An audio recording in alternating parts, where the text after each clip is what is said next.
Welcome to the Anthro Day UX podcast, where you will learn how to break into UX with an anthropology degree.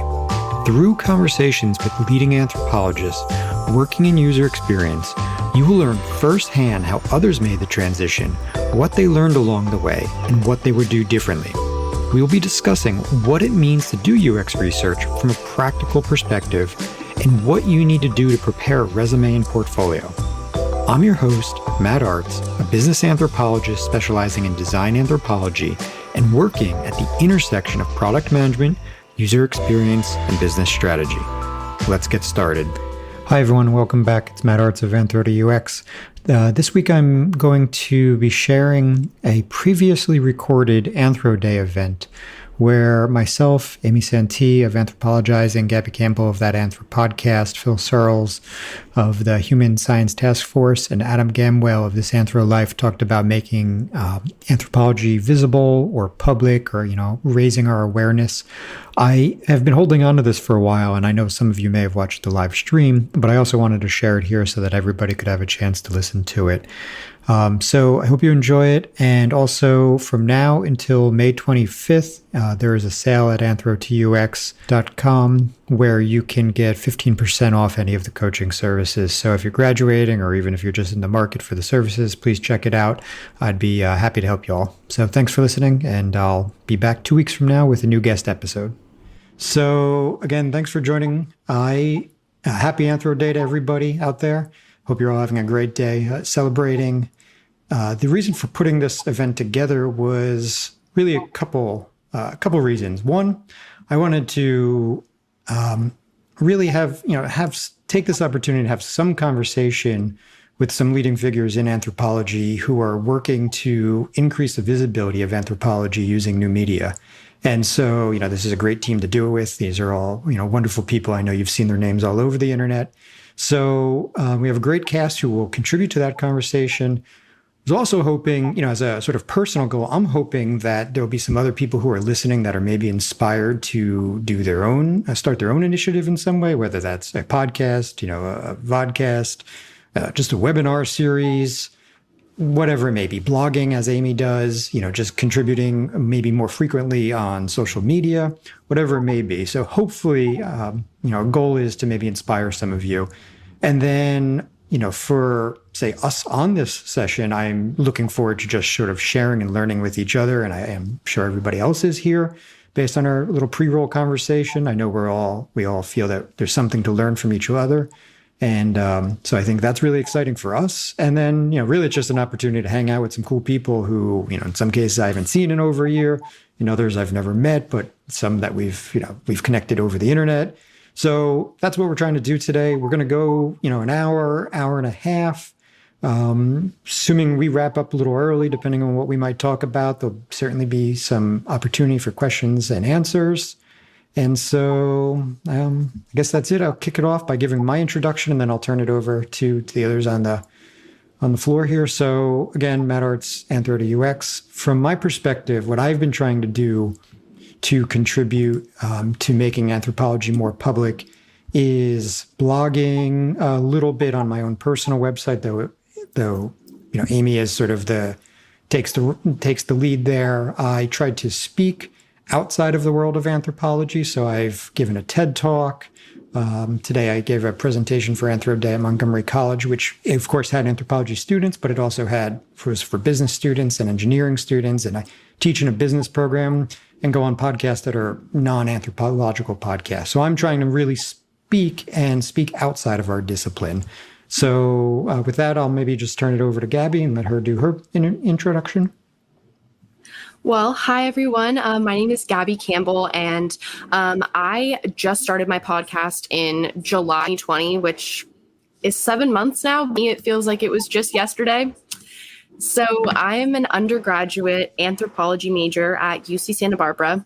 And when everything went online, I just felt such a disconnect, and I missed so much connecting with my fellow students, professors, really having fun experiences in anthropology that aren't just, a lecture, really engaging with the subject material. So I thought the best way that I could do that was to start my own podcast. And luckily, they're so easy to just start, and for low budget from my own apartment that I've been able to throughout this whole pandemic to continue to produce episodes. And I think for me, one of the biggest things is it's really helped me create an even greater community, especially within UC Santa Barbara, since professors are all over the world right now. They're taking advantage of the time off. So it's been really great to still develop that community. And I can't wait to get back on campus and to further develop that community. And, having worldwide listeners is such a pleasure. I love that I can connect with people that way. One of the things that I use a lot is Instagram. And I kind of grew up in like the Instagram generation. It became a thing when I was in middle school, and I've really been on it since it pretty much started. And I think it's a really fun place to put out positive content that people can engage with. So I like to use bright colors. I like to ask questions. I like to really try and engage with my audience because I think it's fun. And I think it's another way that we can continue talking about things outside of the podcast. So for me, that's been really special to learn how I can both use it as a marketing tool to introduce new people to the podcast, but then also to further engage with my audience. I've had people that DM me on Instagram that are listeners and they really want to come on the podcast. So that's a really wonderful way to introduce new people to anthropology and, introduce them to the podcast as well. So I'll hand it over to Phil to give his spiel, but right next to my name is my Instagram handle, but you can find that Anthropodcast on all the major streaming sites. Cool. Hey, everyone. My name is Phil, and I, about a year ago, co-founded the Human Science Task Force with Adam. It was a little bit more than a year ago, actually, because this was pre-COVID, before the pandemic and social distancing. And that initiative had been something that we've been talking about really as a result of some of my research that had become controversial after I did it in grad school, which was a really interesting thing because my perspective was very different as an anthropologist, because I'm looking at socio-technical systems. I'm not looking at all of the headline news. And, there was also, there were 2 accidents at Boeing. And so we created some content on that issue where you had, some accidents as a result of design issues, but you can trace the design issues back to cultural issues. And I think that's one of the really interesting things about anthropology being a holistic field of study. It doesn't matter if it's user experience or organizational culture. Our perspectives matter in a lot of different areas, especially as we've seen with 2020, all of these crises come together, from systemic racism to the pandemic and ecological issues.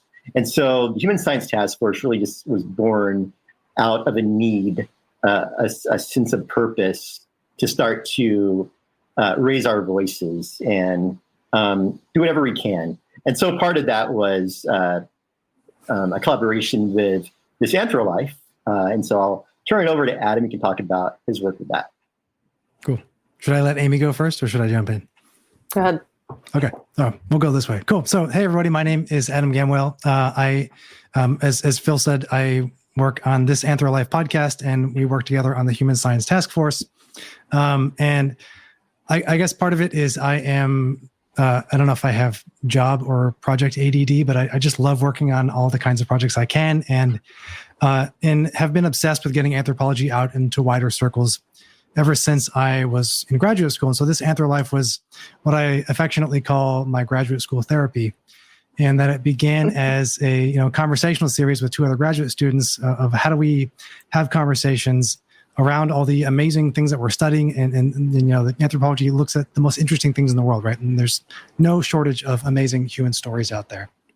And the podcast itself has evolved over the years, and I'll talk a bit about this later too, but it began as a kind of conversational series where we'd pick a topic like beer or dreams or drugs, and then kind of pull together anthropological topics and talk about those over an episode a week.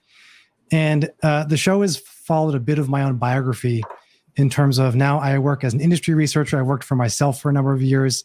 And I went through and I did PhD. So I've done kind of a bunch of different areas with anthropology. And to me, the podcast was always both a tool of creative expression and professional development.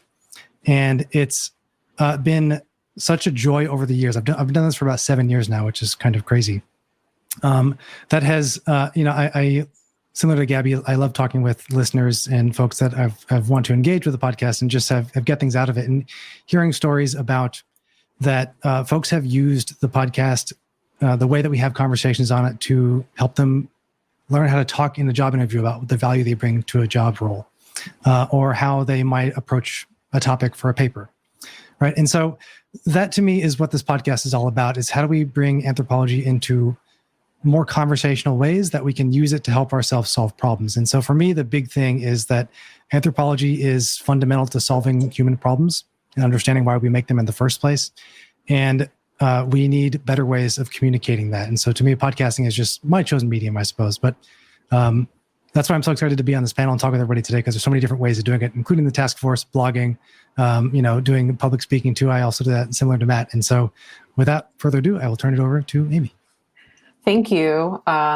Yes, I'm Amy Santee. I live in Portland, Oregon. I am the creator of anthropologizing.com. My blog has actually been on the internet for 10 years now. And it's been interesting to take a look back and reflect on why I started the blog in the first place, which I couldn't even remember. So I had to think back to where I was. It was 2011. I was just graduating from my program at the University of Memphis, getting my master's in applied anthropology there. And I don't really honestly know what caused me to start a blog specifically. I think podcasts weren't really a thing, or weren't really as common. Maybe I would have considered that. But of course, in anthropology school, we just write. That's what we learn how to do. And I think my mind was in the space of, well, I'm just going to continue writing because that's how I know how to communicate. So I started this blog on Blogspot, and it wasn't called Anthropologizing back then. It was some, I don't even remember what it was called. But about a year or two in, I thought of a new name, Anthropologizing. And the origin story of that is I was in a bar in grad school in Memphis, probably in 2011 or 10. And we were all drinking, having fun. And some guy was asking me, what do you study? What are you studying right now? And I said, anthropology.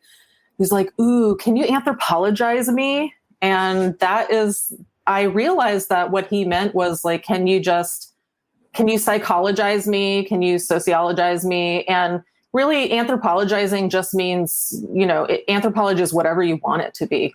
To think anthropologically about anything that's going on in the world, in your life. So, going back to starting my blog, what I've realized is that I started it in order to figure out what anthropology even is and what practicing it in the real world means, because that's very different from what we learn in school and how we're trained to communicate and think about things. And so I just started reflecting on, I'm looking for a job. Here's my struggles. Here's what I'm doing in my job now as a researcher, working in user experience research. I did a whole series of interviews with 21 anthropologists, eventually people who work in all different kinds of fields, asking them about how do you apply anthropology in your career. It's gone back and forth between very specifically anthropology-focused things to my personal experiences in my career, reflections on organizational culture, what it's like to work in design and technology. So it's kind of a mishmash of things. But what's interesting is I recently transitioned from being a user experience researcher over the past 10 years into being a career coach for people who are in user experience or who want to get in. And now my blog has kind of come full circle in that regard, because I have always been interested in careers and the challenge of coming from anthropology and trying to figure out, how do I get a job? And that is my goal now, to help people get a job. And in a nutshell, I feel like all the work we're doing with podcasting and YouTube and LinkedIn, social media, Instagram, like Gabby said, blogging is to know how to communicate publicly is what's going to make you more successful in being an anthropologist. So that's why I appreciate all of the work that you all and many, many other people are doing in the public sphere to just show people it's possible to be an anthropologist out in the world and work on really important things. And, that's kind of the reality for most people now because we can't all stay in academia. So yeah, cool. Does that sound good for my intro? Yeah, sounds great. Thanks, Amy. So appreciate that from everybody. So maybe Gabby, we can start it off with you. You have most recently, started your effort, so that Anthro podcast, and in starting that, or actually, I may have followed you. I was on your podcast and then sort of followed you, but I want to hear from you. So tell me, what have you learned in the process of starting one, and how might other people go about that process? And is there anything right now that you're thinking of changing? Any, the platform you chose, the distributor, anything at all? Yeah. Thank you for that question. Before we go into that, I just want to say, Amy, that I love how you came up with anthropologizing. That is a great story because I think about, I'll be taking a walk through my town and I'm like, oh, the anthropology of this college town. I could write a whole book on it and the social norms here, So I love that. I think that's a great name. Back to Matt's question. So I had this idea for the podcast in the middle of the night. It woke me up. I sat up straight in my bed at midnight and I wrote out my mission statement, which was a really great way. I started the project very passionately, but as someone who's a really big planner, I actually didn't plan out kind of a long-term future for the podcast. It was this really spur of the moment idea. And now that I've been doing it for 7 months, I've realized some of these key things that I'm doing moving forward and that I would definitely recommend to other people. So one of those is backlogging your episodes. I really wish I would have started out, maybe releasing 5 episodes or, a chunk so that I could have kind of built an audience and then grown from there. But, I started just releasing episodes once a week, reaching out to guests once a week. And it was not always, it was a little stressful to do that. So now I've gotten this really good system, reaching out to people quite in advance because, we're all busy and this is a really interesting time just in general to try and coordinate schedules. People are on all sorts of different time zones, guests that are in different countries across the world. And really, I think one of the things moving forward that I want to do is break down some of my topics a bit more because I really want to be able to reach a wider audience that's not just academic. I think I've maybe gone a little too far in that direction in some respects. I think I like to self-criticize, so it's okay. And I think that one of my friends who's an anthropology podcaster, Gabby of Anthropology podcast, she does such a wonderful job of inserting a quick, this term means X, Y, and Z, just for some of those topics may not be common knowledge to some people that are finding my podcast organically and, maybe aren't anthropologists. So I think moving forward, that's something I want to further, ask better follow-up questions when they're talking about their research, because I may understand it, but some of those topics, they aren't as understandable to everyone. Another thing that has been really eye-opening is how much I can connect with my community. Since I have had a lot of UCSB guests, it's been wonderful because I feel more connected with my town, Santa Barbara, as a whole. And I'm actually going to be starting some fundraising campaigns for some community issues, such as for the food bank, Humane Society, just because I want to continue to be a part and very active in my community. I'm working on a forensics project right now, in Santa Barbara. And it's made me really realize the importance of starting with your own community and then influencing outwards. So I really want to get, Barbara, really build that base so that I have made this impact and then it can, kind of reflect outwards. Yeah, great. So Adam, having, obviously you've been podcasting a long time. Did you start with a bunch of episodes or were you also going out one or the other? And any thoughts about getting guests lined up and how you've maybe managed that? Yeah, it's a good question. When we began, we did it there was three of us that began as graduate students, and so actually similarly, we began the podcast in a bar, like Amy. That's the origin of many great right? things. Yes, right. As Homer Simpson said, beer is the problem, the cause of and solution to all of humans' problems, right? But yeah, to your point, like, so when we began, we had sort of internal conversations where we would pick a topic and then just do some internal research, a shared Google Doc, and then get together once a week and talk. But when as the show began to evolve, we started doing interviews like you're doing, and it was similar. We tried to think a little bit out ahead, but I'm the opposite of an organizer or a planner. I'm like a fly by the seat of my pants kind of thing, and so for better or for worse, it's required some planning. But certainly now I do plot ahead. And it's been helpful in terms of getting a sense of when people could talk. The one challenge I find too, if people are thinking about doing a podcasting and you want to get with guests, production takes time, and it's, I will say, like, I do think it's worth, the same way that you would edit a paper or a blog. You don't just put out the audio as is. Like, it's worth doing editing. And the same way that you don't just want to hear someone's random conversation on the train, you want to hear the best parts of that conversation on the train, right? That's what makes it useful, right? And so just realizing that editing matters. And so that's an important piece too, but like recognizing that time frame has to become part of your planning also. So yeah, I don't know, it is key to kind of think ahead. But yeah, COVID's made it easier actually. As I think and you may have found this too, Matt, with your podcasting work is that flexible schedules are a little bit more common now. But yeah, I don't know. Planning does matter. I do think. Also, it's honestly, it's a form of respect for the guests too. Letting them know, like, maybe we can talk in a week or two, or three. But the good thing is, I found that if you have to reschedule, which I do often, they respect you back. So that can be nice too. And Gabby, you had said that it was so easy to start. So, or what are you editing in? Maybe for anybody that wants to start a podcast, you want to maybe just tell them like what you picked? So as an undergrad, I'm very low budget. I look forward to, one day being able to maybe, invest in some more expensive software. But currently I use Anchor, and Anchor is free and easy to use. It distributes my podcast to all the platforms. So I really just press one button and I can edit on there as well. So for me, it's been a really great tool to use. There's a mobile app. For example, if I'm at work and I forget to launch an episode before I go to work, I can launch it from my phone. I really like that. And I did used to record on Anchor. And the reason I don't do that anymore is because they don't have video. And my first couple interviews I did do just over the phone. And I really realized that, we were already doing it virtually. I'd rather be interviewing people in person. That the video really helps an actual conversation happen rather than just questions and answers. It allows you to feed off the other person. It also helps you not interrupt, so you can talk when they're taking a pause. It really helps make the episode feel like a conversation and feel like you're listening and you're sitting there.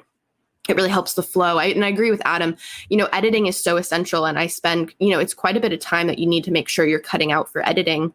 But also, I really enjoy promoting the podcast. And like, once it's done, I really enjoy getting to post it everywhere and see what people are saying, getting responses back from the person I've interviewed, or lots of times my family's very kind. They all listen and they'll give me their opinions because I'm always looking for ways to grow. And it's been really, really cool. I'm glad that I kind of came into it and learned along the way, because it's felt more of like a real DIY project.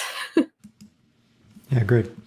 So to maybe pivot from podcasting for a moment, Phil, you're trying to do something very different. You're very much interested, with the Human Science Task Force, and really like sort of, an ecosystem or a platform for everybody, say all of us on the call plus everybody else, to contribute seemingly maybe in a multimedia way.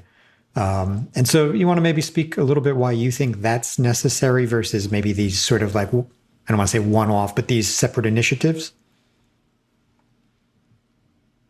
No, you're on mute. Let me... So yeah, Adam and I have talked through this a lot, and it's really difficult to separate our perspectives as anthropologists who try to tackle problems holistically. So it's actually kind of turned into a bit of almost like a design anthropology project in some kind of ways, in some ways. But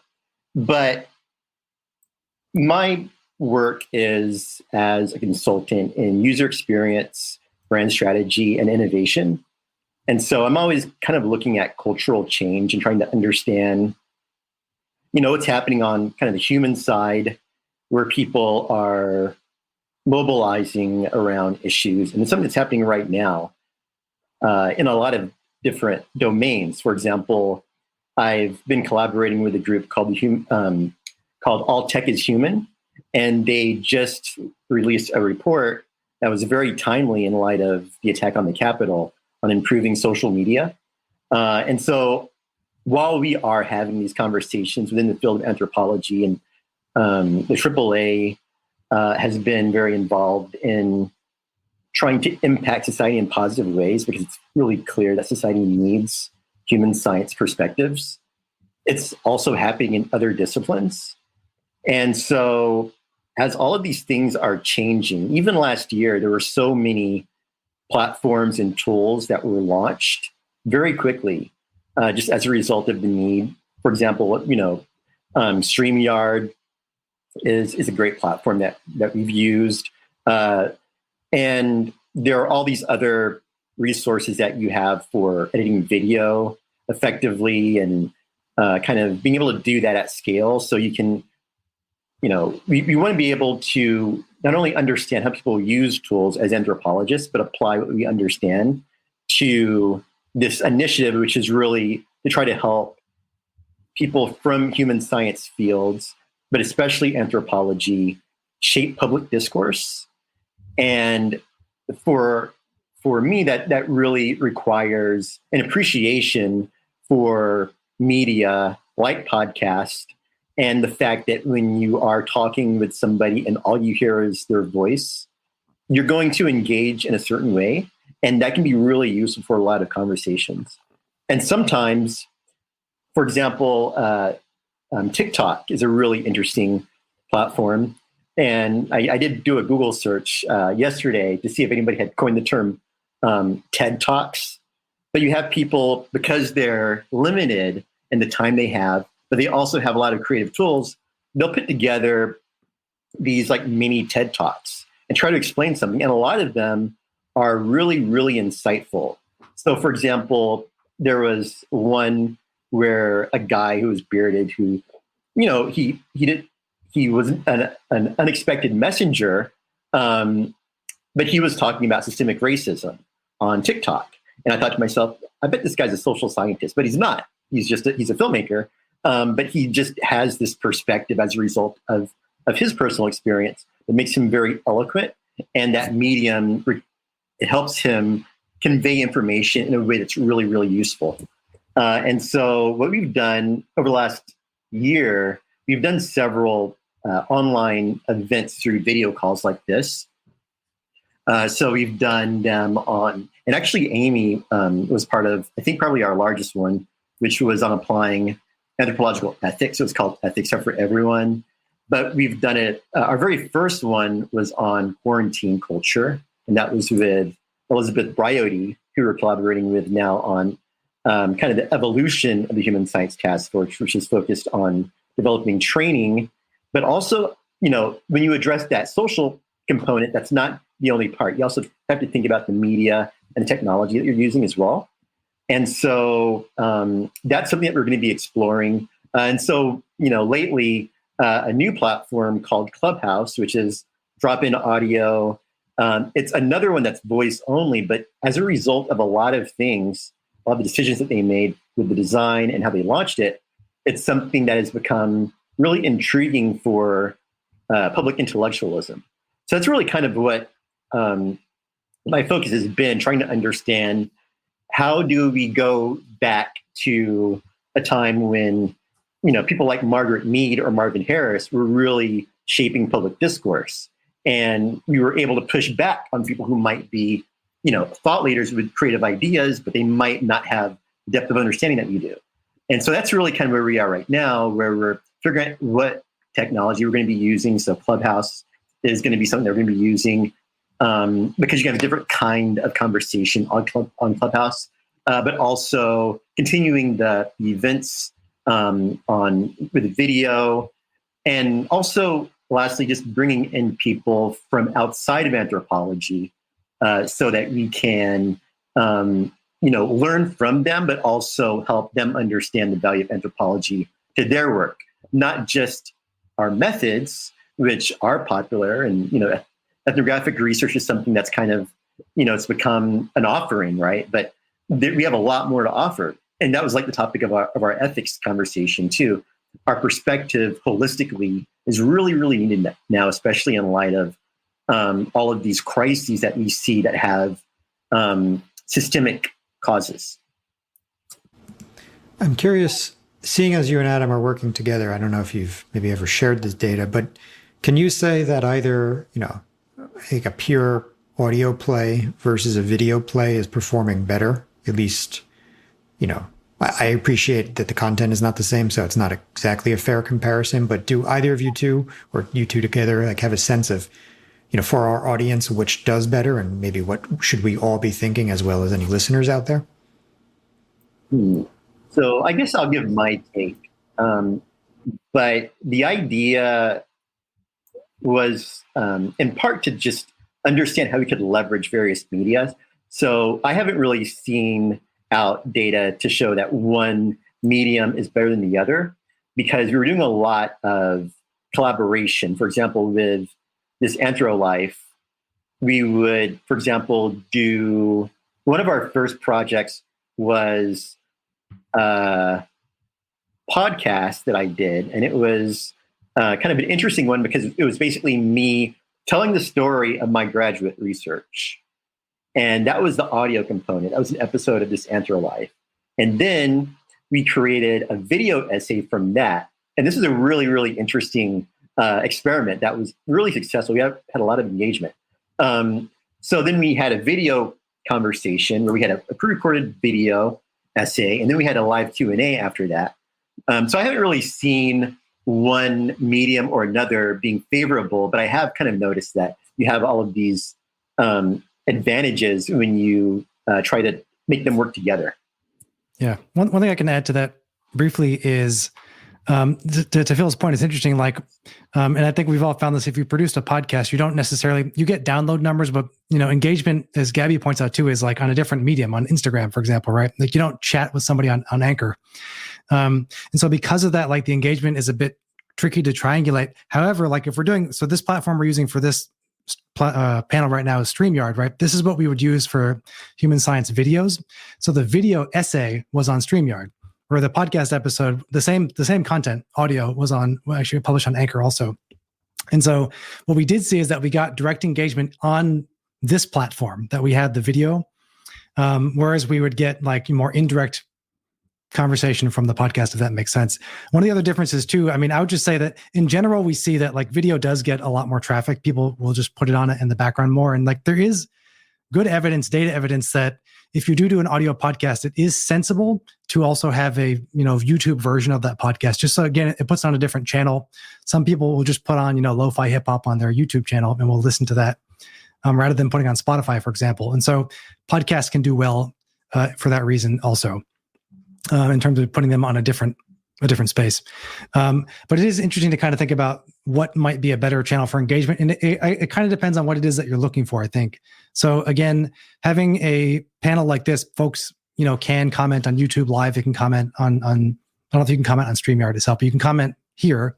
And then also, if you're doing podcasting, right, if it's live, then you give someone an opportunity to give you a response, right? But then, so it just depends on, again, what kind of engagement do you want to have? Do you put the thing out there and then folks can then talk to you right then? Or do you put it out there and then it might generate conversation over time? Yeah, I'd like to add something to that is thinking about all of this as an ecosystem of platforms and ways of communicating. So, okay, you have a podcast, have a video version of it too. If you have a blog, a podcast, whatever, share it on social media. And then you're like putting it out into the world, right? When I post stuff on my blog, I'll link to that on my LinkedIn so I can get people to go over to my blog, or I just post on LinkedIn. So like, I think the nice thing here is we have all these different tools and platforms that we can bring together to spread the word and the work that's being done. And we have to think about, how do people like to learn? How do people, like, what platforms, what media, is it a dissertation that people like to read? Or is it a LinkedIn post or a TikTok video? I remember when Vine was out and it was like 15 seconds, 10 seconds. And that, like, imagine, the test is, can you communicate your dissertation in a TikTok video? You are doing really well. And so I think really paying attention to how people like to learn, do they listen to a podcast as they're falling asleep at night? As they're driving somewhere, they're working at home, they put the YouTube video on in the background. Maybe they like to see it, maybe they don't care. So we have to be aware of how humans and people who are interested in this stuff prefer to intake this type of information. Yeah, and so, but to jump in there, one of the things I've been thinking about, and maybe, Amy, this is a segue into what I wanted to ask you, and we can go out of order again. But, the problem I'm having right now, so Adam, to your point, I think it's helpful to record audio and, say for a podcast, but then to also do something on YouTube because people consume content in different places and for different reasons, at the gym versus at home versus at work, right? All of it's kind of contextual. My problem is say with the podcast, I've been recording the podcast. I've been recording video and audio. So I've been pushing the audio out to LinkedIn, and I've now started publishing the video to YouTube, but I don't want to go back and like hammer people again on LinkedIn and say like, here's another version of that same piece of content. Why don't you check it out? And so this brings up just a bigger conversation of like, what is too much? Like, how much is posting is too much? And that's why I said, Amy, maybe we can kind of weave into what you do, because I know you're very active on LinkedIn and very skilled at using LinkedIn. But, the question for me again is like, what's too much? How much can I share on the different platforms without sort of driving other people crazy and almost turning them off from the content? So, Amy, do you have any input on that, given that you've been sort of at the social media sort of, you've been on that wagon for a long time? I want to take this a step back and go, anthropologists need to get their ass on LinkedIn to begin with. Get on LinkedIn, start to network, start to share what you have on there, post stuff that's of value and relevance to people. Share stuff from your dissertation in a public type way, right? Like, we got to take advantage of these platforms, whether it's LinkedIn or Instagram or, podcasts, whatever it may be. So I don't want to say there's like too much. There's a social media practice of like, don't bombard people with anything too much. Don't be salesy if you're a business, or don't constantly post like the same thing, or don't post stupid stuff. I don't think there's any such thing as that. But I think, Matt, my advice, or just something to think about, is if you post a link to a podcast on there, how does that attract people's eyeballs to your post? If you post a video, like let's say we post this video next week, we use the screenshot of our screen right here. It's all 5 of us. People are going to be like, oh, there's people talking about stuff. Like, I can see these people in my face. I can click the YouTube link right now and go over there and like watch it or save it for later, open up a tab, add it to my 50 million tabs. Hopefully it'll get watched. But if you post a link to a podcast, I wonder if the immediacy of wanting to see that is the same. Again, you can do both. Or maybe it's like, hey, I have a podcast. Here's 5 recent episodes just to let you know what's been on there. So I think, again, like we can, there's like best practices in general for any kind of social media posting. But we have to understand the user experience of how people interact with technology and how they seek out information, how they want to find information. I have something to say on that point, and that is, I agree with Amy. I don't think let's say there is too much. There is, every holiday, but I think that it's different kind of content. Maybe ways, for example, when I post a guest, I ask them for photos of them doing their work, whether sometimes photos, sometimes they're of them in the field. I think that can really help when you're promoting your podcast as this, or any media as a product. and you have it be multi-dimensional. So I try to talk about my dog on my podcast sometimes. I'll post pictures of her on the Instagram. I'll post fun throwbacks of me traveling, because I think engaging and getting people interested in your brand in different ways, other than just saying, hey, here's my episode, here is my podcast, here is my blog, but really giving them an insight into you, so that when you do post things, they are excited. Your followers, your listeners, people that you're connecting with on LinkedIn. I've been really happy to have joined. After my episode with Matt, I was really thinking about ways that I could continue to get myself and the podcast on more platforms. And LinkedIn has been a really great use. So I definitely agree with Amy that more people need to get on there. It's really helpful. And I had a guest on who just said, I got my very first job in paleontology from LinkedIn purely because I was on LinkedIn. And I think he's an undergrad. So I think that says a lot, that it's very applicable and it's very helpful. Mm-hmm. Yeah, great. Amy, did you have something else? Or? No, I love it. And I just want to emphasize, there are other ways of communicating and sharing what you know. And I want to see more blogs, more podcasts, more TikToks, less dissertations. I want to see master's students and PhD students creating a podcast over the course of their studies. If you have an internship, documenting that on a blog and sharing it out there. And you're not just you're still building anthropology knowledge, and you're practicing anthropology, you're adding to the knowledge base, but it's for a wider audience. It benefits the public. It benefits you to get a job, to practice communicating in different ways. And you're exemplifying for other people that this is totally possible.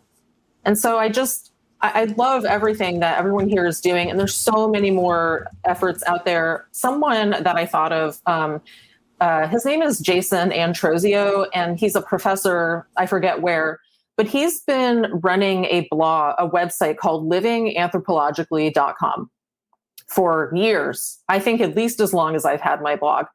And he has a section on there for anthropology blogs on any topic whatsoever. And there must be at least 100 blogs on this list talking about which topic it is, who it is, what it's about. Mine is on there, all these other people's are on there. And this resource literally exists. So tons of people are doing this.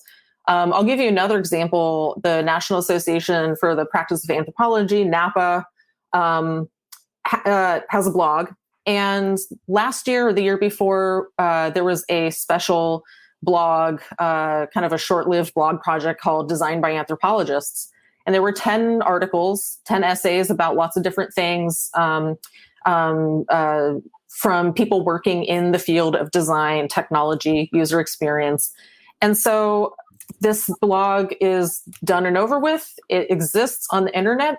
It will be highly relevant for years to come.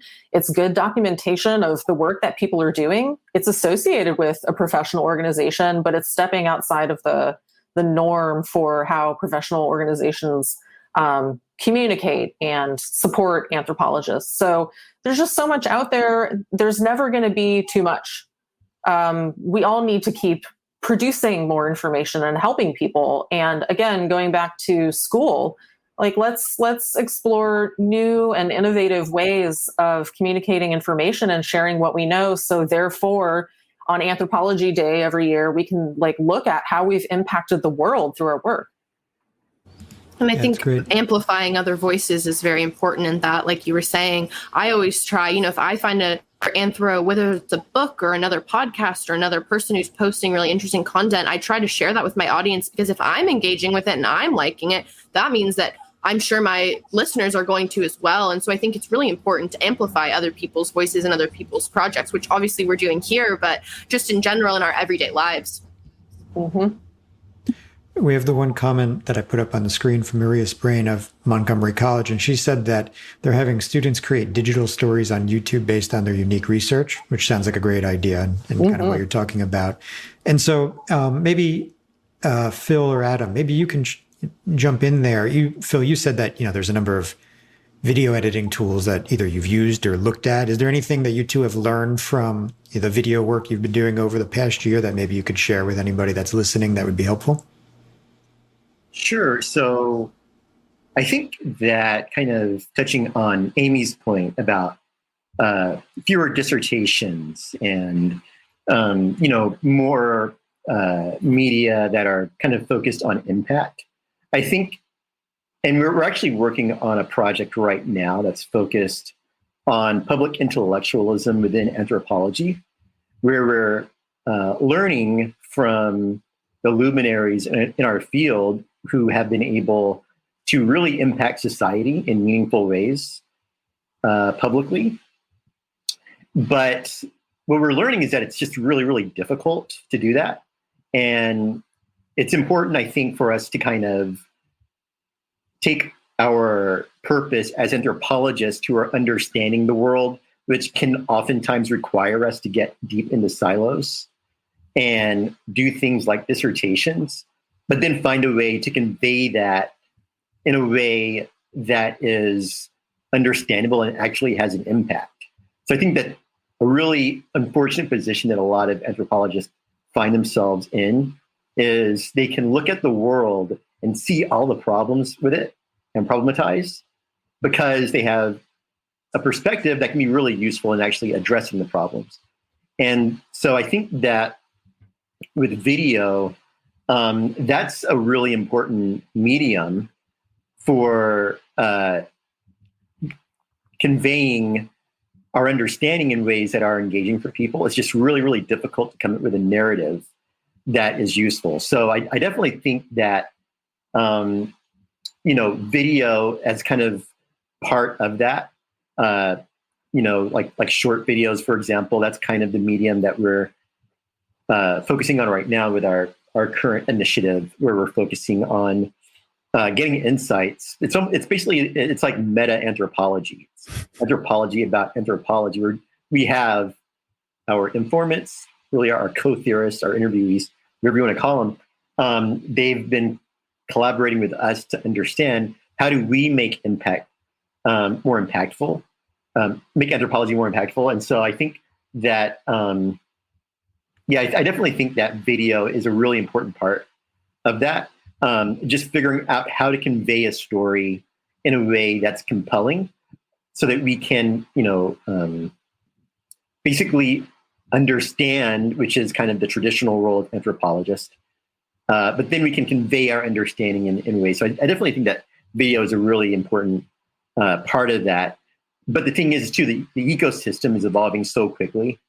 So, maybe a 7-second or a TikTok video is more useful for a lot of things, but they can also just be thinking kind of as systemically, as just being an ecosystem. That might just be how you bring people in for those longer conversations where, like long form blogs, they haven't really gone away, but their impact has definitely changed in light of short form and image based platforms. But then you have the pendulum, and that could have had something to do with kind of the change in how public intellectualism is impacting society versus TED Talks, which don't have to be that long. And oftentimes your expertise doesn't have to be as deep. So it might be the leader, the CEO of a company, and not, somebody who's lower or up higher on the totem pole, who is actually building technology and has a deep expertise. So I definitely think that video is important. I'll let Adam chime in with his perspective on that. Sure. Yeah.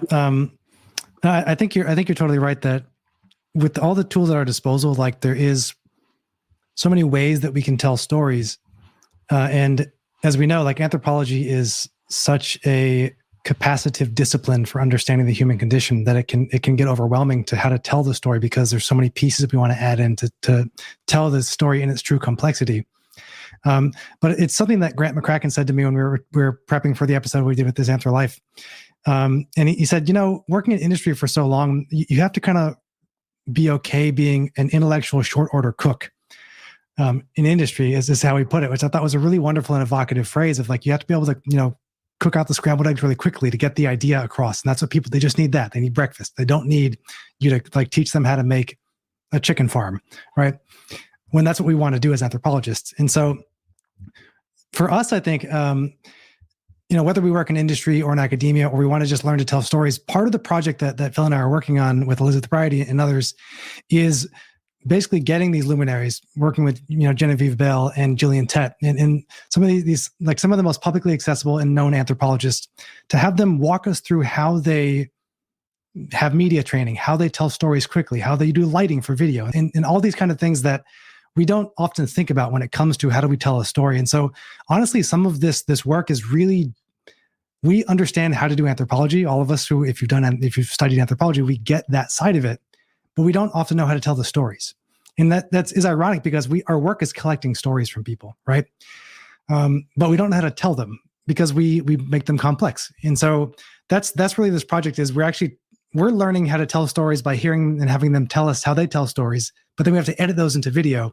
So again, this is why it's kind of meta, but we're super excited about it, just because it's refreshing to hear from folks at the top that are doing this kind of work. They've been doing this for years, and them just opening their doors to let us kind of hear from them. And so we're super excited to share it with everybody. I'm not sure when it will come out or when they'll start coming out, but they're going to be little training modules, like how to talk to media, how to talk to journalists, for example, like just how to write in a more publicly accessible manner, for example. Just because that is like, honestly, what we need is storytelling training. And that's kind of what that is about. And so video also, if you do any editing for podcasting, for example, real quick, is I use a program called Descript, and it is changed the way that I edit. I mean, I've used Adobe Audition, I've used Pro Tools, I've used GarageBand, I've used Anchor, but Descript is amazing because you drop your audio in, it auto transcribes it, not perfectly, but 95% correct.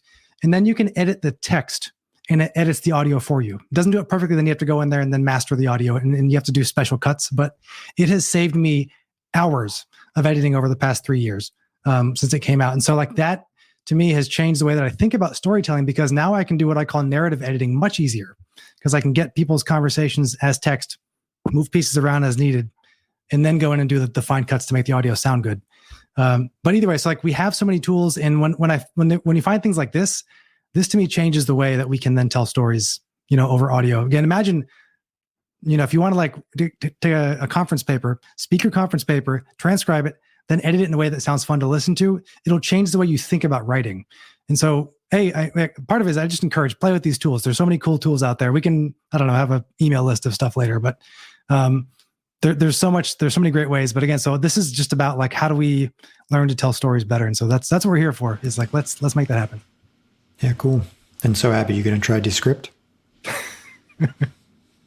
Yeah. I don't think she knew that you said Gabby. Gabby, I said you're going to try Descript? Oh, that sounded cool. Sorry, I didn't come through my AirPod for some reason, but yes, that sounds really cool. I just had to transcribe illness interviews for my medical anthropology class, and it took me hours. So I wish I would have known about that about a week ago.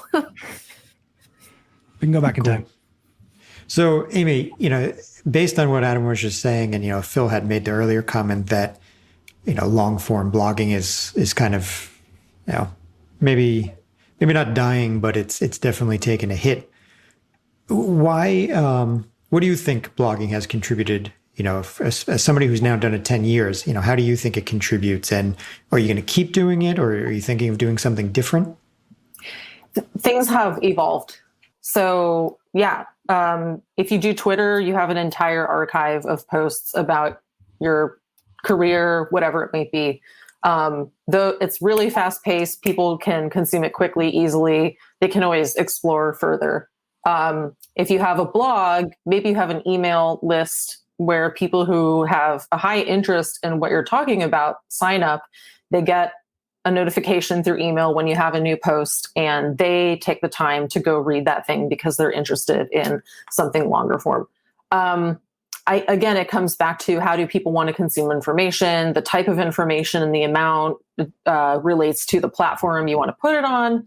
So thinking about my own blog, for many years, I was writing like essays, and that's something I got better at is writing not in academic style, essay style, like getting too in the weeds on the stuff. So that's been a benefit for me. But I look at my stats on my blog site on WordPress, and the bar chart of posts each year is just going down and down and down.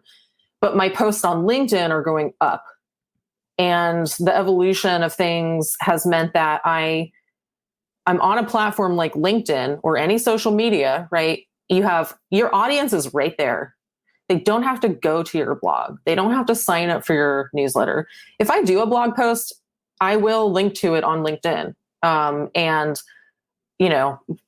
what's interesting is the algorithm actually works against people linking external links to LinkedIn because they want you, like any product or website or app, they want you to stay on the platform and keep your eyeballs on the platform and engage and all of that stuff. So that's kind of an interesting thing to consider. But anyway, I will link to that. But I've moved to mostly posting. It's like a mini blog. Like LinkedIn is a mini blog. The archiving and access and findability of stuff is not great. But the purpose is to talk about stuff where my audience is. People who want to know what I have to say. Again, I don't plan stuff. I kind of just think of things, like Adam was talking about off the top of my head and post on that. But it's there and it creates a conversation.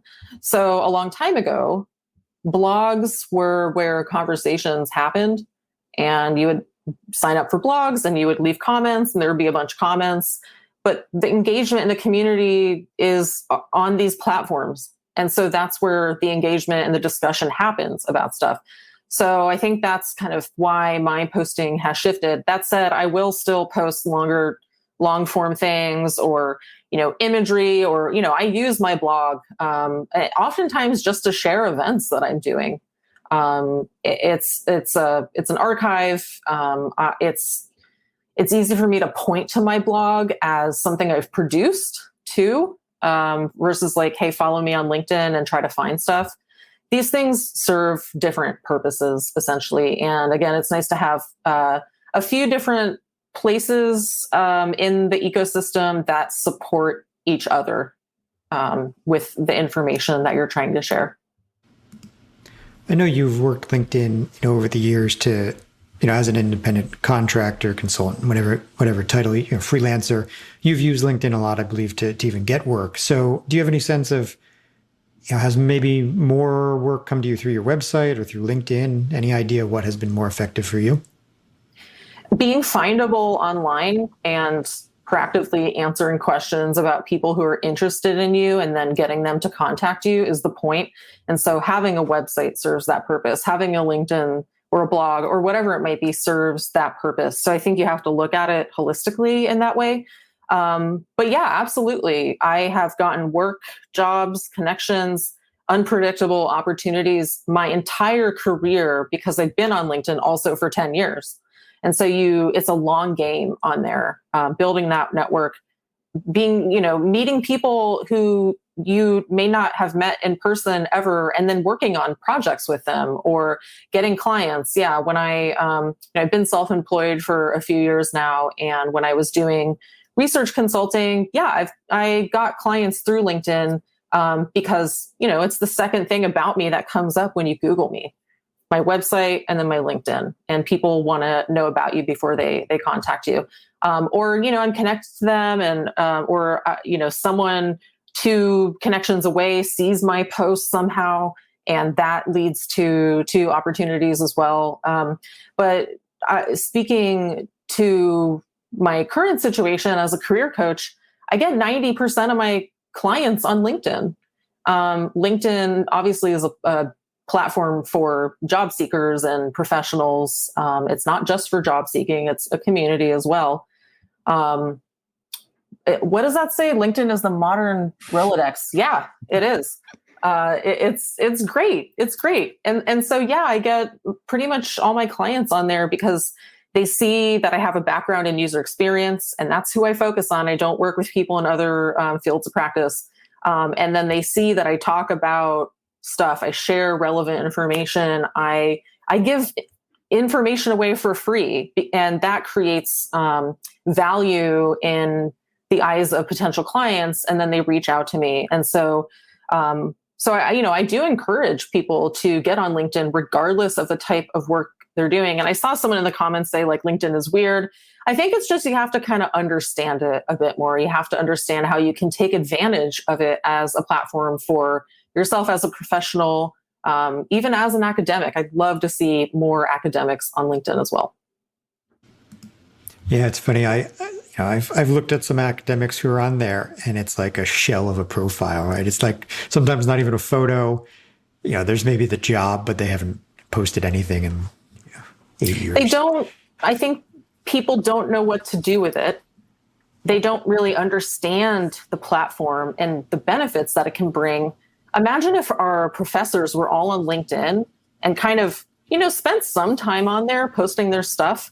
And then students had their LinkedIn profiles, and then they could, be part of this network that their professors are a part of. And maybe there are connections into, community organizations where they could do projects. Like, I think it's challenging for academics to be in yet another place that doesn't seem like it would benefit them or benefit their department or their school or their students, but it does. I think it's just very non-traditional. It's also associated very much so with the private sector. And, there's all kinds of discussions about, especially in anthropology, about working in the private sector. But that's where most of us end up working, is in the private sector or government or nonprofit, maybe. So, yeah. So, Adam, you, similar to Amy, you also have been at the game a pretty long time. Your podcast is about 7 years old. So, maybe curious to hear even from both of you, what does it take to really sustain the effort that you've put in over the long haul? And, what has, I know, Amy, you've just spoke about some things that have changed in terms of writing, but Adam, maybe what's changed in the podcast game? Yeah, it's a good question, and something that I think about. I've really been thinking about this also over the past 2 years too, because it's kind of like, why am I still doing this on one level? And to your point, so when I started podcasting, it was 2013. This is right before Serial took off. And this is basically the rise of podcasting in the public imagination. Now podcasting is so everywhere that, every celebrity has a podcast. And so it's something that we like, it's so part of our like common cultural tapestry now that it's a little strange to contemplate, time when it wasn't. And so when in 2014, 2015, 2016, when I was a graduate student, as I said, it was a kind of a graduate school therapy. So it was a way for me to express my creative need to have anthropological conversations that could show that it's possible to basically talk about the importance that, the Marx's labor theory of value helps us understand the human condition without saying that, without having to say, here's what this thing is. And actually, to Gabby's point before, we actually had a theory swear jar that if you used a anthropological term, you got in trouble. Between us, it's like you can't say terms without explaining them, kind of thing. But then, for me, as I finished graduate school, and really actually the past I don't know, like 2 years as I was finishing graduate school, both when I was in the field, I did field work in Peru, and then the last year of writing dissertation, it was very clear to me that I was not going to go into academia. I didn't want to. I wanted to go into industry, but I didn't know what that meant. I was really attracted to design. The field of design anthropology became a very important framework for me to think about how I might do my, professional development and the kind of work I wanted to get into. And so I started using the podcast as a tool to explore alternative career paths. And this was by interviewing folks that were working in the field. One of the first episodes I did on a career thing was actually with Vyjanthi Vadrevu, a mutual friend between Phil and I. And it was called, Is Corporate Anthropology Selling Out? Was the episode title. And it was a tongue-in-cheek title, but the idea was like thinking of this, something that I think a lot of academics or people that are maybe transitioning into the industry struggle with, is what does it mean to make this transition? Am I selling out? Am I just going to go work for the big bad corporate bad guy or whatever it is? And so I used the podcast as my tool to figure this out. What that meant, though, similar to probably Amy's blog, is that meant I was documenting my own experience in that process of what it means to explore going from, you can see my academic side transitioning over to an industry side. And now I kind of have them married together. And So for me, it was kind of recognizing and embracing the fact that my own passion and purpose of doing the podcast evolved, and then I had to evolve with it, right? And that if I stuck with what I originally did, was just having internal conversations around a topic, then I would not still do this podcast. But because I found that it's a flexible and open enough medium for me, that I was able to have it kind of change with my own needs, as it were. And what's been really empowering about that is that the podcast has not only helped me get a job and help me get client work. I have heard from folks that have listened all around the world also that have said, we use this podcast on thesis. I use it to think about stuff. You've helped me understand more from your podcast than getting a BA, which I'm not sure if that's true, but thank you. I've folks that have said, I listened to your podcast for how you ask questions, and I used that way of talking for job interviews, and it got me a job. And like that to me says that's why this is worth it. And so even if I may feel like, oh, this is really hard to produce, it takes a long time, I like hearing from other people makes me realize that there's value in this work. For me, it's always been that now I just say this podcast is just about arming people with the tools to communicate better, to like understand human problems better, and then to help us deal with them in ways that we're not just going to be pushed over by some angry demagogue. We're not just going to be told what to do by somebody else. But we're also going to be holistic in our thinking. We're going to be fair-minded. We're going to suspend judgment, right? We have the capacity to do these things, but we have to be armed with the tools to do it. And so actually, that's a really great comment we're seeing right here. But how do we evangelize it to industry? This is actually a deeply important question. So for me, the podcast has been one way that I've explored this kind of question. How do we think about what value does anthropology bring to other industries? And so what I've done on this Anthro Life specifically is, for the past 2 years, nearly all of my guests have been people that have worked in industry. Amy Santee's been on the show. We have an episode with Phil Surles. Matt Artz, we've done a number of episodes together, all industry focused. And so because of that, so it's kind of funny. We're having like a podcast pool here, right? And Gabby and I will soon do some episodes together too. So, but the idea is that, for us, this has been like one medium that we've explored this option. And so for me, that's, embracing the change again in my own passion of what I'm trying to do and find work, and then the purpose of what it's for. Now it's about arming folks with the tools to think and to speak and communicate and tell their stories in more articulate ways. That's the work. And so I've been so surprised that like the kind of guests I get pitched now, which is actually very exciting. People ask to be on the show. Are often not anthropologists. And that tells me that there are people that realize there's value in this conversation. So for me, actually, one of the biggest, most interesting things about how the show has both sustained itself and kind of altered now is that I'm often the only anthropology connection on the show. I'll be talking to a cyber psychologist or a marketing or neuroscientist expert. And because of that, then it's actually my job to defend anthropology, as it were, or to show why it's valuable. And that I think is super exciting. And the fact, and these people ask to be on the show. So the point is, there is a dawning recognition. I also want to highlight the work of Dan Pojed and colleagues, who has co-edited a book called Why the World Needs Anthropologists. He runs a conference every year called Why the World Needs Anthropology. But specifically, him and some other colleagues do a project called the People Project. It's in Eastern and in parts of Western Europe. But this project is tying together industry professionals and graduate students, the point of which is not only to help graduate students in anthropology get jobs in industry, but it's to help industry understand the value of anthropology. And so realizing, one thing he helped me understand is like, it's such an important piece to teach this as a two-way street. Like we as anthropologists, we do a lot of hard work. And actually, Daniel Latour made a really interesting comment before about when I was saying about we're trying to teach anthropologists how to write better and speak better. There's a dilemma because, right, there is a lot of strategic communications work already out there. Why are we reinventing the wheel? That's the question.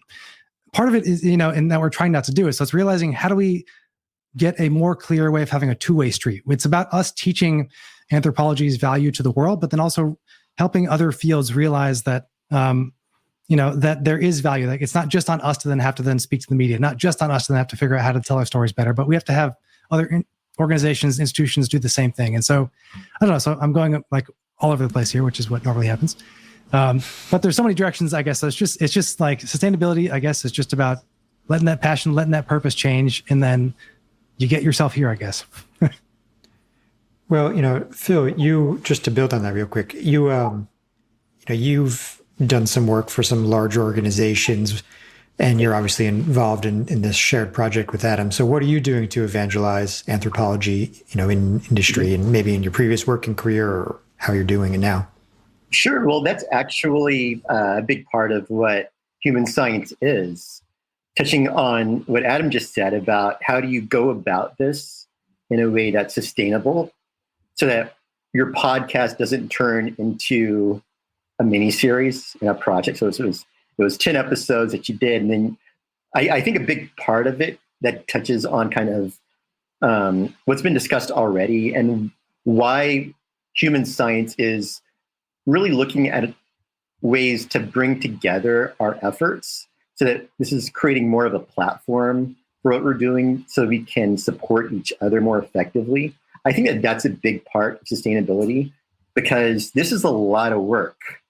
And if you're working, you have like your day job as well.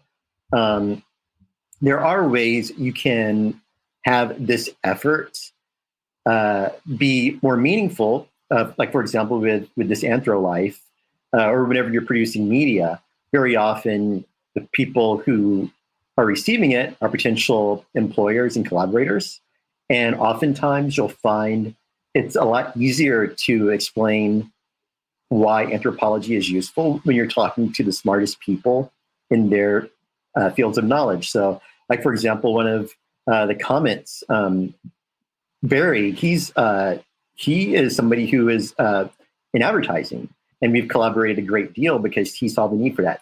And so advertising is one of the areas, one of the disciplines that's always been extremely innovative, where you have creatives, but then you also have technologists. You have to leverage the media, and you have to write and produce music and things like that. And so that's one of those disciplines, one of those fields where anthropology has been embraced.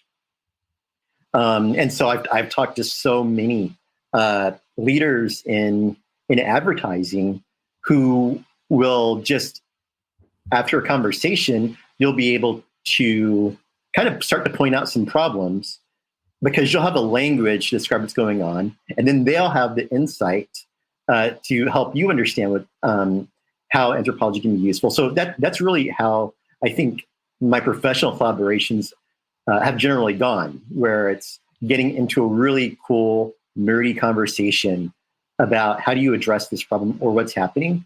And I think that it's increasingly the case, especially with the people writing about culture, for example. That's one of the big issues that we're having to deal with right now, especially now as it's changed. So, for example, our very first event with Elizabeth Briotti was on quarantine culture. This is the world's leading expert on organizational culture. And every single Fortune 500 or startup CEO should have at least one 30-minute conversation with her on the planet, because she was somebody who was instrumental in my dissertation research and even going in to work as an applied anthropologist because she worked at GM. I used to live in Flint, Michigan when I was a kid, and I was obsessed with cars. And so that was something that, I heard about in my introductory class because my professor showed anthropologists at work. So there's always, I think, been kind of this intersection of applied anthropology and anthropology in business and public intellectualism within anthropology. And a lot of the luminaries in anthropology have done both because that's a skill set that you need. If you're going to talk to, some Fortune 500 CEO and you get, 20 minutes with this person, that's a lot of time. And they are probably thinking about, a dozen other issues. And so you need to understand how to engage them effectively. And a lot of that is, what you're learning as you're communicating publicly. So I think a big part of just sustainability is just us getting out of our silos and also maybe changing some of the culture. So for example, YouTubers, they're always collaborating. There's so much cross-pollination. And this is also happening within, anthropology podcast world. And so I think that the change is happening. And so the focus of human science is really to figure out how do we come together and work together collaboratively. So for example, everybody who's watching this, if it's not going to offend your followers, share it on YouTube, share the link, right? It's something where we learn to kind of, and it's not the same in every field of knowledge, but in anthropology, we learn generally how to create our own structure, and that requires us to go into our own personal silos within these disciplinary silos, right? And so I think that it's definitely time that we figure out how do we make it so that we don't get burnt out. And a lot of that just has to do with figuring out how to approach this issue systemically and collaborate. So I think that's what we're doing right now. Like we got two podcasters. We have the OG, and we have the young blood, and we got Amy, who's the leader of LinkedIn, of Anthropology LinkedIn. So we can all collaborate. It's just a matter of how do we organize in a way that helps make that happen. And that's also going to require probably some technical components as well that we have to put together and kind of craft ourselves. Yeah, and so I'd like to maybe, considering the time, I'd like to maybe close on collaboration. So Daniel Latour brought it up in the chat. Phil, you just mentioned, I think, Adam, you might have said the same thing. As somebody who squarely works for me, in the design anthropology space, we are always collaborating, with other disciplines, participatory research, participatory design, right? That's sort of, the space that, I really enjoy. So this is an effort to do that, but obviously we need to do more. So, what does everybody think is the next sort of easy, what does everybody have a recommendation, not just for us? I mean, obviously, like, Adam and Gabby, you should both go on each other's podcasts. Adam, you and I should, Amy, maybe, you can start the blog sort of guest posting back up or something like we did with, when we were both on the Napa series, vice versa, so and so, doesn't have to be those things, but does anybody have any suggestions for the next steps for collaboration, not just among us, but really with everybody that's listening?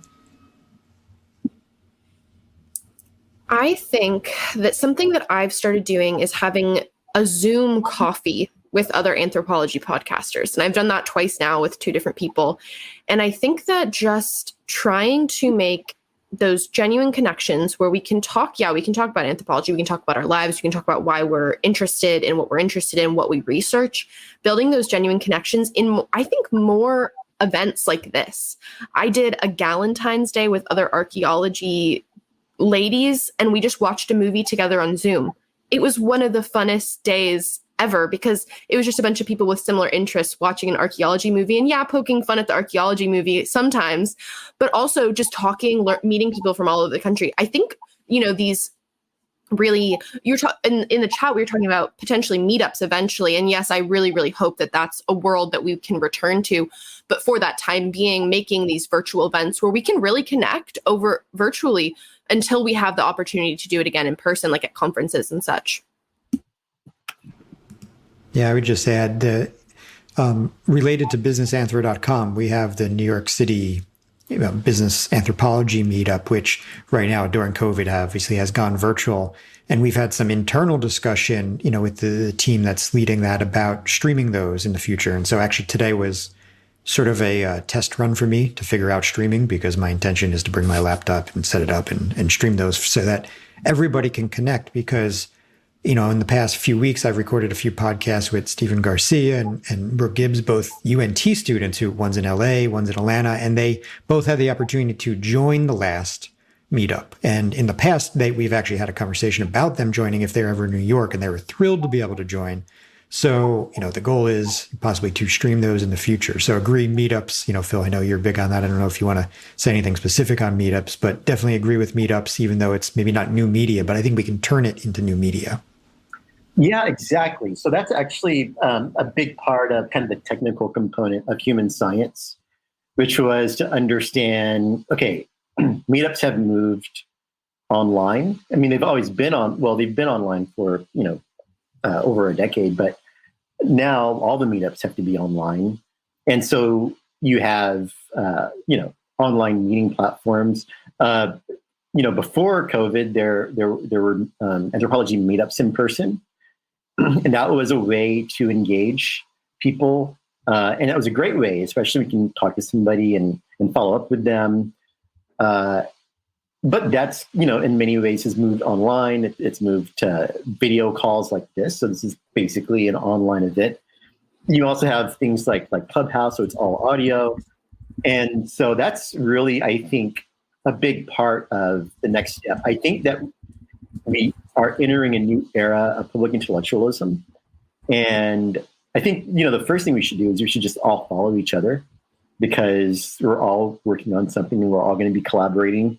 But leveraging the technology, so, and sharing knowledge. And so I would say, eventually, hopefully we can all meet in person. Maybe it'll be the next business and anthropology and business conference or something, or EPIC or whatever. But I think I definitely think that just kind of getting outside of our silos and collaborating whenever possible it's the most useful way, because this is really difficult. I mean, this is something that it's timely, but it's something we can all assist in. Like, we all have different areas of expertise and competencies. And if we collaborate, if we pool our efforts, we can make a real difference. And I think that's kind of where things are going now, where we are starting to organize. And also, have a follow-up event from this. Let's do a follow-up event. Everybody watching, follow us. We'll do a follow-up. Maybe it'll be on Clubhouse or, some other video platform. Let's keep this going. Yeah, if I can jump in on that, I think something that I've been thinking about as a creator that has gone close to burnout a number of times, the collaboration is so important. But one of the ways to think about this is that we, I think, can be better about, like, we don't have to do more by doing more. We can kind of do more smarter, I think. And one of the ways of that is like building teams in better ways. And like, this is an example of all five of us are creators, talking on a panel right now. Not everybody wants to be a creator, but they may want to work in a creative atmosphere. And the thing is, I need help editing the podcast. I need help with social media. I need help with doing guest booking. And there's so many pieces when it comes to writing a blog or running a website or doing social media or anything, even preparing for talks, that it's interesting questions of what kinds of things do people want to do if they want to be sort of creative adjacent, or if they want to be creators themselves. I think, I think we may all can empathize with the fact that as anthropologists, you kind of end up doing everything yourself. And that's the graduate school mentality. And that's difficult. And when I started working in industry, I realized we don't. Like, to Matt's point, we all work on teams every day for work, right? I can ping my colleague and run over an idea. And not that you can't do that when you're a student too, or in graduate school or undergraduate, but it's different. And it's like, we can actually take some of these like super simple ideas, like we work on teams at work, into how we do our creative and collaborative enterprises for this kind of work too. And like, we don't all have to be the one running the show kind of thing. Unless we all want to be, and then that's a different problem, right? But recognizing that the more folks I talk to, some folks are just happy. They want to I want to be creative adjacent and work on social media with you. Great, let's do that. And so being more clear about the kinds of spaces of work that we can do together, I think is super important, because I think there's more of us out there than we realize that I don't think we all want to host a podcast. We don't all want to write a blog. We don't all want to do these certain things. And maybe some of us are terrified of public speaking. But those of us that aren't, or that want to, then can, either train other folks or share spaces in that regard. So I think that there's it's very hopeful. I'm very hopeful, I guess, that there's so much opportunity for people that want to share. There's so much hunger, for experience, that we all feel starved for, like, how do I make sure I get into whatever industry or space I want to get into? And so I think part of it too is just that, of just being a little bit clearer with ourselves about the kinds of work we could do together. Yeah, I like that. And I think it's a theme of what we've been discussing about bringing other people in, sharing other people's work, bringing other voices in. And so let's say people don't want to put all the effort or time or whatever into doing their whole own entire thing. So we look for people to be on our podcasts. I occasionally will have guest posts, people guest post on my blog, and then I share that out, right? And so that's a way to enable others to talk about what they're interested in and what they know without having to do something on their own.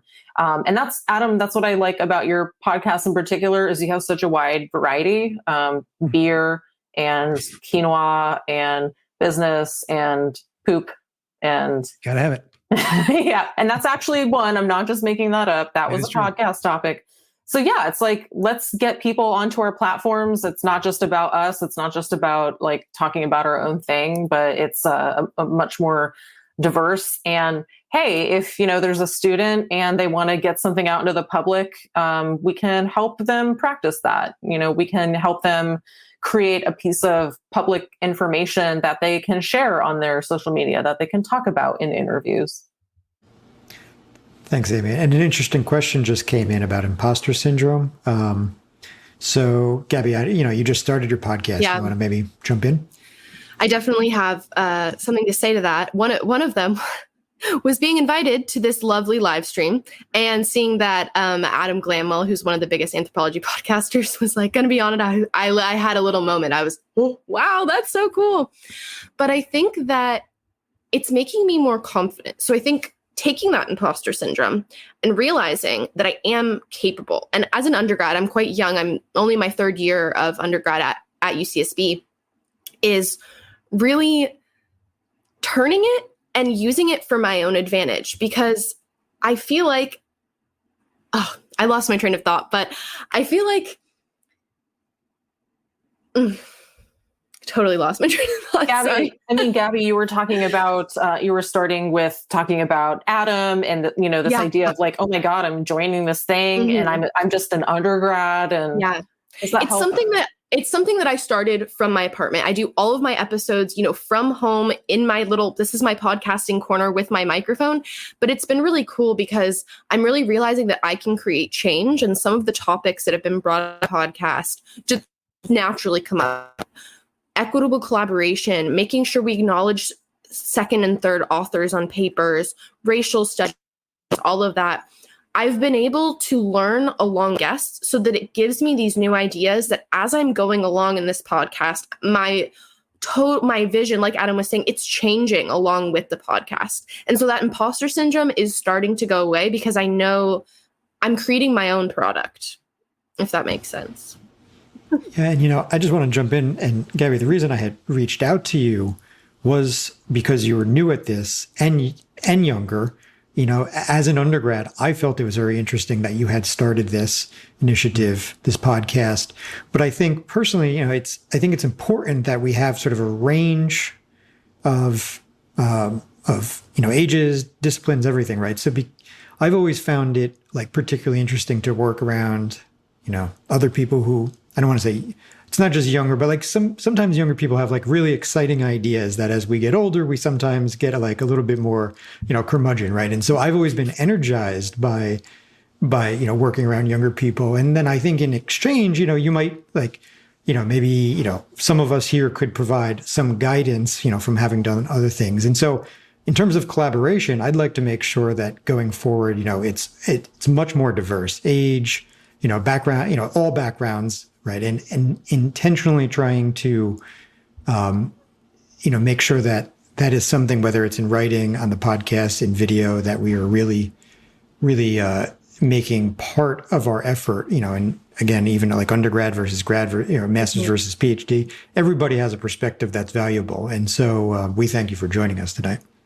Thank you. And I try to have undergrads on my podcast as well, because, some of them are my friends, but some of them are people I'm just meeting, and, they come on the podcast, and sometimes we have to restart the episode, but I'm really glad that I'm also able to help them in a really non-stressful environment. Yeah, let's restart the episode. If you stutter, we can edit it out, because it's good that they're getting that first exposure on the podcast. So then when they go have future interviews, they're a bit more prepared. And I honestly love that I'm getting to do that as well and prepare them in a very non-stressful environment.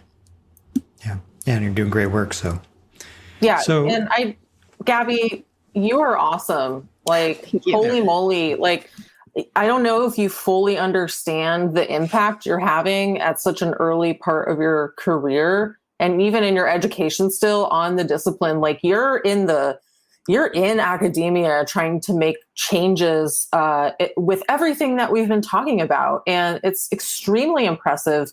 It's like, let's go work inside of a corporation and like change stuff from the inside. It's the same thing, right? You're in academia, you're trying to make changes and from the traditional stuff. And I guess just real quick, I'm curious, like, what is the reaction from your professors? Are they like open to this? Do they get it? Are they like, what are you doing? Like, how do you feel about people's feedback within the academic world? That's a great question. I have been so lucky. I always say that UCSB is a very collaborative place. Some schools can be a little competitive. UCSB really fosters an environment of collaboration. And my teachers and professors have, I had my first day of winter quarter having a surprise that 2 of my professors had recommended my podcast on the first slide of their intro lectures for their students as a way, if you guys want to learn more about anthropology. That was such a cool thing. I've been just overwhelmed by the amount of people that just want to come on and talk about their story, because I really do try to focus on the person behind the science just as much as their research, because I think it's so much more impactful when you learn why someone is passionate about something. Because especially in this, I suppose in other fields, lots of times there's personal connections. For example, someone may have grown up in Guatemala and then they moved to the United States. And so now in their anthropological research, they want to go back and they want to study societal problems in Guatemala. And that's such an interesting connection that really adds to your research. It's a whole different perspective. So I've been really lucky. The feedback has been great. I've been really lucky to have some professors that, proofread things for me, listen to things. My family has been so helpful. My family, who knows nothing about anthropology, listen to every episode and give me their feedback. So I'm really, really thankful for all the help I've received. That's great. Yeah. Well, yeah, very cool. So I guess in closing, we're at a pretty much hour and a half, so be respectful of everybody's time. Does everybody maybe want to give, one sort of last suggestion to maybe inspire others, or anything you want to say? Yeah, I'll start. If you are in academia right now, if you are a student, please advocate for this type of stuff we've been talking about. Say, hey, I don't want to do a 50-page master's thesis. I want to do a podcast. I will conform to academic standards or requirements in some way, like citing people or theory or whatever it may be. But hey, I want to do it in a different medium. And if you're a professor, please be open to that kind of thing. Think about the well-being of your students when they get outside of academia, and how to best prepare them to communicate, to function in the workplace in a non-academic context. And you're going to help them by opening up methods of thinking about their work and their training and their education, and what they're interested in. And so be receptive and open-minded to exploring other ways of thinking about and doing anthropology beyond the traditional academic practices. One reflection I'll add is, thank you all. This has been an amazing conversation, and it's a joy and a treat to get to talk with you all. And I can't wait to continue these conversations. I guess the thought going forward, if you're thinking about doing any of this kind of work, whether it is, the creative side or working on, academic projects or industry projects, just want to, this may sound weird, but like when we're trying to get people to be excited or interested in anthropology, usually they already are. Even, they most often, if you say anthropology, someone says, "Oh, I took that class in college and that's my favorite class." If that's a great start. If they never heard of it, or they're thinking about why somebody would be interested in this, one of the things I think about is that I'm not trying to sell anthropology. I want to sell what anthropology does. And so the question for me is always about, what does anthropology help? What problem does it help somebody solve? How does it help us solve a problem in a different way? And so for me, just that small lens shift in any conversation changes the way that we think about anthropology. And so for me, just that small piece, don't sell anthropology, sell what it does. I guess I'll chime in. I guess one thing I would just end with is this is the kind of thing that some people really relish.